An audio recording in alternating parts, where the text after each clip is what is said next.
Bienvenidos a Perro Negro. Bolivia está primero. Esta noche con nosotros el ingeniero Waldo Vargas Ballester, ingeniero civil de la Universidad Mayor de San Andrés y con una maestría en Ingeniería Ambiental de la UNAM en México. También pertenece al claustro Doctor Honoris Causa de México y tiene muchos premios y publicaciones en materia medioambiental. Sin exagerar, es probable que nadie en nuestro país hoy por hoy conozca de este tema tanto como Waldo. Waldo, bienvenido, muy buenas noches, bienvenido a Perro Negro. Muchas gracias, para mí es un gusto compartir pantalla y gracias por esa calurosa recepción. ¿De qué pues, Waldo? Con todo gusto. Yo quisiera que empecemos por un diagnóstico de cuándo empezó el proceso de toma de conciencia de la necesidad de preservar el medio ambiente y qué políticas específicas se implementaron en aquellos años después de eso. Bueno, yo creo que hay que destacar muchísimo el tema de la Segunda Guerra Mundial. Después de la Segunda Guerra Mundial empezó a desarrollarse la industria con mucha fuerza y eso ha ocasionado un gran consumo de recursos naturales, su procesamiento y su puesta al mercado, pero en una exacerbada competencia. Entonces empezó el mundo desarrollado por entonces, Estados Unidos, Europa, y después los que quedaron rezagados, perdedores de la guerra, Alemania, Japón, recién se incorporaron tardíamente esto y el bloque oriental, por supuesto. A raíz de ese extractivismo tan acelerado, el mundo empezó a notar en los años de la década de los 60, al terminar, y los 70, los procesos de contaminación principalmente en los ríos, en las especies vegetales y en la fauna también, fauna silvestre. Entonces eso ha motivado ya mayor preocupación y Naciones Unidas empezó a trabajar en esta materia. De ahí que el año 87 sale un documento universal que se llama Nuestro Futuro Común, de la exministra noruega Gro Brundtland, y con ello empieza recién a trabajarse la temática ambiental. Y el hito más importante del siglo XX en esta materia ha sido la cumbre de Río de Janeiro de 1992, a la que acude una gran cantidad de presidentes de los países de Naciones Unidas, también grupos religiosos, indígenas de todo el mundo, amas de casa, agrupaciones sociales, organizaciones no gubernamentales, en fin, fue un encuentro de la humanidad que no ha tenido otro parecido siquiera. Y perdón que te corte, después de esta toma de conciencia global, ¿cuándo es que Bolivia se incorpora, digamos, a darse cuenta de lo que está pasando en este tema? Justamente Bolivia estrena en este foro internacional, en esta cumbre mundial, la Ley de Medio Ambiente número 1333, que hasta el día de hoy está vigente. Lastimosamente que no pudo hacerse hasta el siguiente gobierno la parte reglamentaria y no se podía aplicar esa ley. Entonces se trabajó aceleradamente del año 93 al 95, ya con la creación del Ministerio de Desarrollo Sostenible, se desarrollaron, mejor dicho, los reglamentos. Y eso quiero destacar que ha sido una cosa muy importante para el país porque hubo una gran participación, se fue ampliamente consultado y debatido ese cuerpo reglamentario y es decir que hasta el día de hoy permanece vigente también. Obviamente ha ido actualizándose en algunas cosas, se tiene que actualizar mucho más porque el mundo está cambiando también, la contaminación está aumentando, las normas tienen que ser más rígidas inclusive en muchos aspectos. Entonces creo que eso ha sido un hito muy importante para nuestro país. De allí, a partir del Ministerio de Desarrollo Sostenible, se ha dado una serie de pasos muy importantes en materia ambiental. Otro paso importante ha sido la creación del Sistema Nacional de Áreas Protegidas, que dio origen al Servicio Nacional de Áreas Protegidas, que es el CERNAP. Entonces Bolivia, al tener una gran cantidad de patrimonio natural, ha generado esa protección a través de áreas protegidas, valga la redundancia, y eso hace que demuestre al mundo que también debemos cuidar ese patrimonio natural con que cada territorio goza.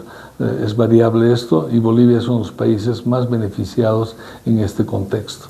Y bueno, en la ruptura política, institucional, cultural que significa la llegada al gobierno de Evo Morales, es en ese momento que hay una ruptura también en las políticas de medio ambiente, la actitud hacia el medio ambiente. Este decía muy defensor de la Pachamama, que priorizaba los saberes indígenas, etc. ¿Es así o totalmente lo contrario? No, yo creo que allí se han cometido algunos equívocos muy graves, ¿no? Uno de ellos se ha cortado la política de desarrollo sostenible, empezando de erradicar al ministerio, se lo eliminó, no hubo ya más Ministerio de Desarrollo Sostenible, se creó un Ministerio de Agua y Medio Ambiente, así en esos términos, y luego de una discusión interna que duró casi un año, le cambiaron a Medio Ambiente y Agua, lo cual es contradictorio porque al hablar de medio ambiente, el agua es un medio acuoso, un medio hídrico, como quieran entenderlo. Entonces el concepto medio ambiente y agua es mucho más pequeño que el concepto universal, que es desarrollo sostenible, que implica muchas más cosas. Pero bueno, está el cultivo de la hoja de coca, están los residuos de la fabricación de cocaína que se vierten en los ríos, en las fuentes de agua, están los incendios que han sido absolutamente traumáticos, la contaminación que se ha denunciado por cianuro y por otros peligrosos elementos en los ríos cerca de La Paz, el hecho de que somos el segundo o tercer país que más deforesta en el mundo por varios años consecutivos. Yo creo que el resumen, el balance de estos últimos años es bastante duro. Sí, definitivamente, eso hay que reconocer. Bolivia ha estado empeñada en un extractivismo salvaje. Hemos quemado casi, yo creo que más de 15 millones de hectáreas en los últimos años, cosa que antes no se hacía. Se ha eliminado mucha fauna y flora silvestre y lógicamente con pérdida de hábitats, y eso implica también que algunas especies seguramente están ya en una categoría de endémicas o en peligro de extinción inclusive, pero tenemos que hacer estudios para afirmar con precisión este concepto. También nuestros ríos, más que el cianuro, es el mercurio. Hay una práctica irracional de extraer oro con el uso de mercurio, que son técnicas de la época colonial. En realidad, creo que nuestras universidades, principalmente la UNSA, ha aportado muchísimo en esta materia para dar apoyo a las cooperativas mineras para que incluyan una forma, un nuevo procedimiento que es ajeno al uso de mercurio y realmente conserva mejor los cuerpos hídricos y hasta los bosques, etc. No está buena esa práctica extractiva tan atroz que se ha dado en los últimos años, con destrucción de hábitat natural, taludes, tala de bosques, apertura de caminos en donde no había accesos, cambio en el curso de ríos, porque después estamos lamentando poblaciones como Guanay, Caranavi y muchas otras han sido inundadas en los últimos periodos de lluvia, justamente porque se han trabajado en los ríos, se ha cambiado cursos de ríos, se ha cambiado los bancos de materiales, se ha hecho fosas enormes y eso se ha acumulado agua y después un gran volumen de agua intempestivamente ha llegado a todas esas poblaciones. Entonces, eso se llaman pasivos ambientales. Se ha generado un sinnúmero y gran importancia de pasivos ambientales de la minería aurífera. Lo propio en los incendios, existen mecanismos, técnicas para evitar el chaqueo y al mismo tiempo, obtener tierra que sea cultivable de otra forma, ¿no es cierto? Definitivamente, para habilitar, si queremos habilitar tierras para la agricultura, hay que hacer estudios serios. Primero hay que estudiar la flora, la fauna, que vamos a eliminar y la vamos a cambiar. Hay que ver la vocación de uso del suelo. El suelo, si no es apto para la agricultura, pero sí está sosteniendo un bosque que ha tardado muchísimos años en estabilizarse. No es posible que de la noche a la mañana hagamos un cambio de ese bosque a la vocación agrícola cuando no ha de ser posible. Entonces, no todo lo que se ha quemado es exitoso para la agricultura. ¿Y existe conciencia en la comunidad internacional de lo que ha hecho Bolivia en esta materia, de lo mal que ha hecho Bolivia estos años? ¿Existe, una mirada que juzgue lo que ha hecho el gobierno de Bolivia, básicamente? Yo creo que estamos entre los países, evidentemente, más deforestadores y además con prácticas totalmente nocivas, no solo para el territorio nacional, también para los vecinos y para el mundo, por las emisiones gaseosas. Al quemar un bosque, emitimos también mercurio, por si acaso no sabían. En el suelo y en los árboles existe mercurio, y ese mercurio se incorpora en forma gaseosa a la atmósfera. Entonces, aparte de otras cosas, ¿no? Entonces, hemos contribuido al calentamiento global significativamente, porque 12 millones de hectáreas en 5 años, que los últimos 5 años ha sido tremendo, ¿no? ¿Y cuál es tu opinión sobre estos bonos de carbono, que son un mecanismo del cual se ha hablado mucho a favor y en contra, como forma de recibir dinero por preservar un cierto número de áreas vírgenes, digamos, que no se las toque? ¿Tú crees que este es un mecanismo que puede resultar, que el próximo gobierno que va a intentar salvar este país del desastre que ha dejado el MAS puede implementar, debería implementar? Definitivamente, pues hay un gran ejemplo de hace 20 años atrás, o más de 20 años atrás. Costa Rica ha negociado su deuda externa vendiendo oxígeno de sus bosques. ¿Su deuda externa? Su deuda externa. Entonces, con eso Costa Rica ha preservado todos sus bosques, no solo conservado, ha preservado, ha saneado su economía y hoy en día vive con el turismo gracias a esos bosques conservados. Nosotros en Bolivia quisimos hacer ese esfuerzo el año 95, fue la cumbre hemisférica de desarrollo sostenible en Santa Cruz, año 96, en Santa Cruz, y en ese momento se firmó el primer convenio sobre bonos de carbono con una empresa, la empresa eléctrica de la costa oeste americana, por $10 millones que entregó esta empresa al Parque Noel Kempff, y eso hizo que ese parque pueda primero indemnizar a quienes estaban asentados de forma legal, como concesiones forestales, mineras, etcétera. Se les compensó y salieron del parque, el parque quedó como parque, y eso ha permitido que ese dinero, ese parque sea uno de los mejores del país en cuanto a conservación, en cuanto a estudios científicos, y también con mucho turismo controlado, guiado, etcétera, que ha hecho un buen manejo sostenible de ese parque y no se ha permitido ningún tipo de abuso ni de extracciones ilegales.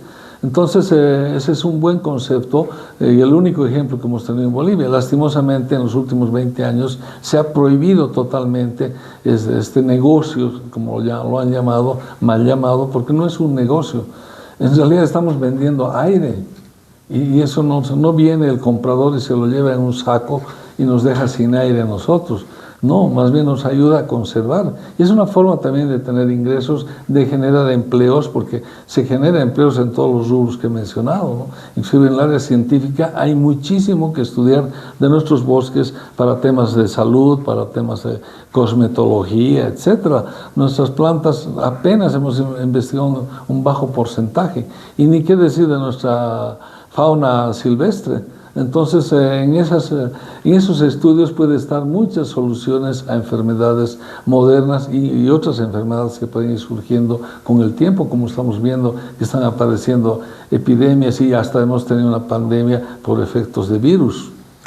Hablemos un poco ahora del agua. Hace unos años en La Paz tuvimos un drama que se acabó el agua y realmente parecía que era el fin de la ciudad, el fin de nuestra posibilidad de vivir aquí. Gracias a Dios después llovió y se arregló. No creo que el gobierno haya implementado muchas políticas, sino hacer la danza de la lluvia, etc. ¿Existen riesgos de que vuelva a ocurrir esto? Sí, por supuesto que sí. Esto estamos llamando en el mundo académico eventos extremos. O sea, cada vez va a ser más rudo el tema de la naturaleza con el ser humano. ¿Por qué? Porque estos eventos extremos van a implicar sequías más largas, agudas y con gran calentamiento. Después va a haber heladas también muy fuertes que van a impedir que el agro se desempeñe normalmente. Y finalmente, lluvias torrenciales en espacios más reducidos o dispersos, como el último periodo de lluvias que hemos tenido hasta hace unos días atrás, cosa que nunca se había visto antes. Claro, no gran cantidad en la colita de la salida de la época de lluvias, pero cuando se ha visto que en mayo teníamos lluvias. La temporada de lluvias terminaba exactamente en marzo y empezaba en noviembre. Fines de noviembre empezaba la temporada de lluvias y en marzo se iba.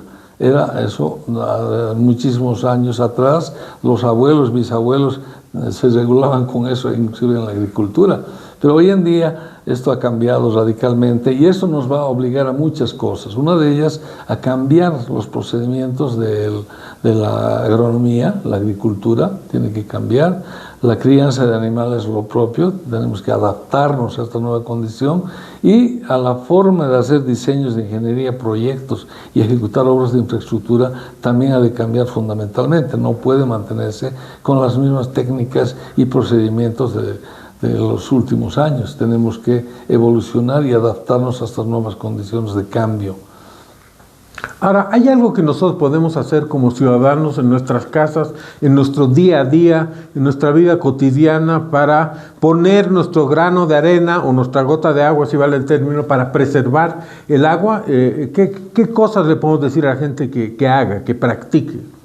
Bueno, hay muchas cosas, ¿no? Entre ellas está el tema de agua, fundamental, el tema de alimentos también y el tema de residuos sólidos. Son tres, es un triángulo de gestión que tenemos que hacer los seres humanos.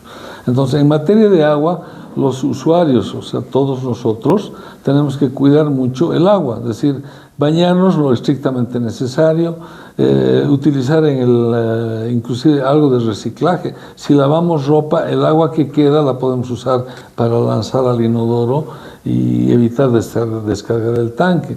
Usar además artefactos, los artefactos modernos ya tienen menor carga de agua, tienen un diseño más aerodinámico, si vale la expresión, para un mejor eficiente arrastre del material sólido. Entonces esos consumen mucho menos agua.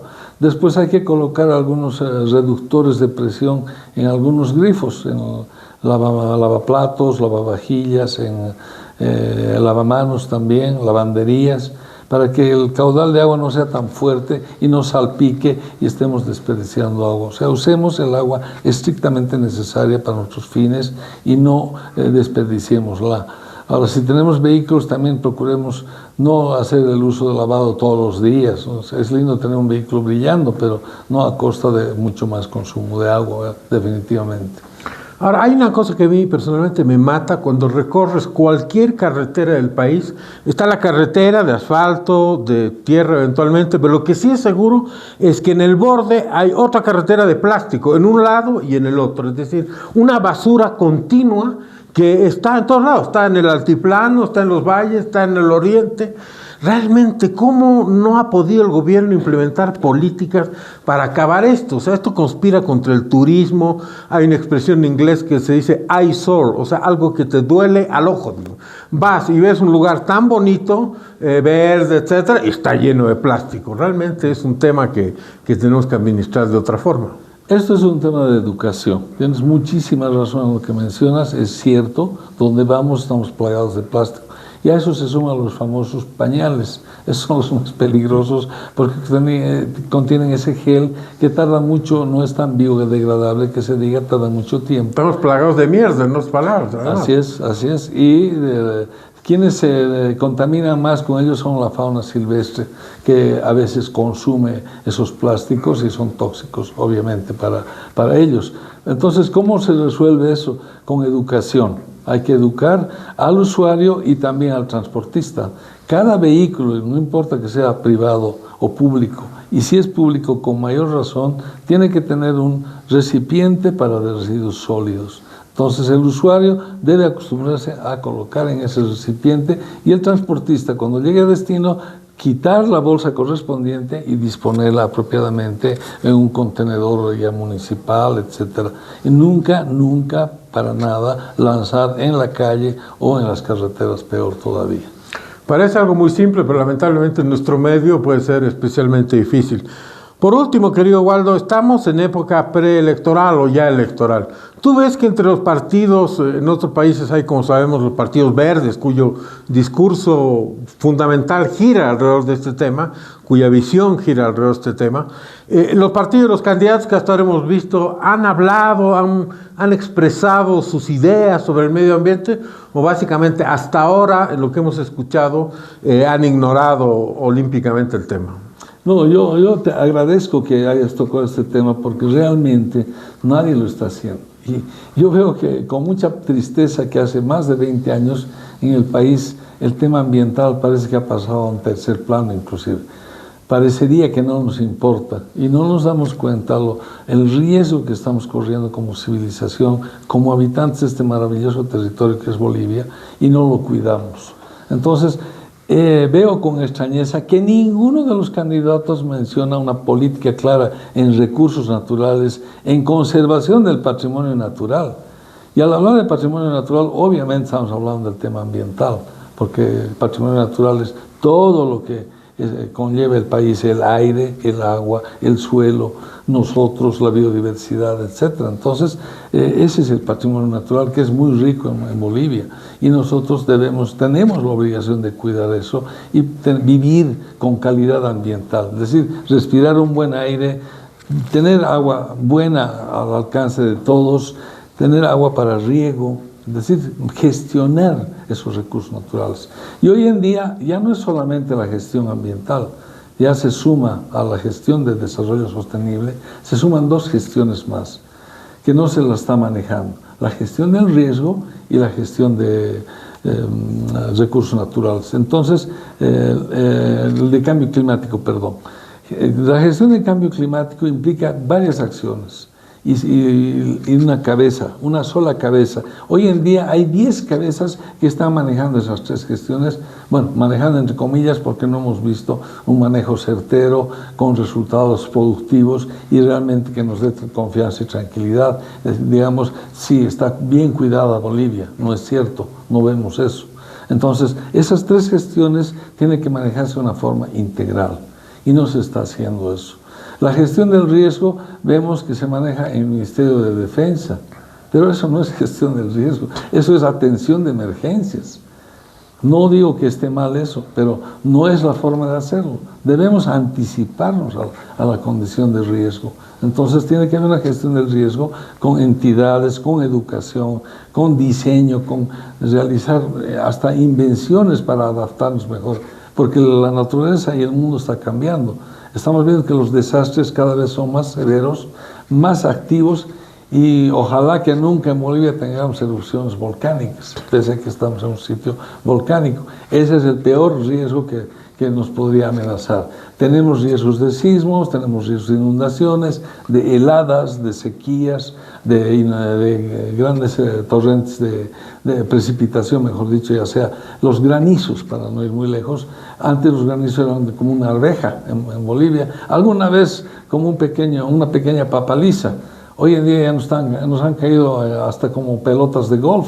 En Caranavi, que nunca granizaba, ya han habido 2 granizadas. Entonces, es una severa advertencia de la naturaleza de que esto sí se viene y se viene en serio, ¿no? Hace unos 8 años atrás, en Tarija, varios vehículos estaban en la calle, sufrieron una granizada con granizos como ciruelos y casi todos los techos de esos vehículos quedaron destrozados, abollados, y ha sido un costo oneroso para los propietarios. Entonces, todas estas cosas son muy importantes. Y otra cosa que me olvidaba, antes en el altiplano teníamos los pequeños tornados que cuando éramos más pequeños de niños veíamos un tornado y corríamos a que nos envuelve el pequeño tornado porque nos despeinaba y era un juego.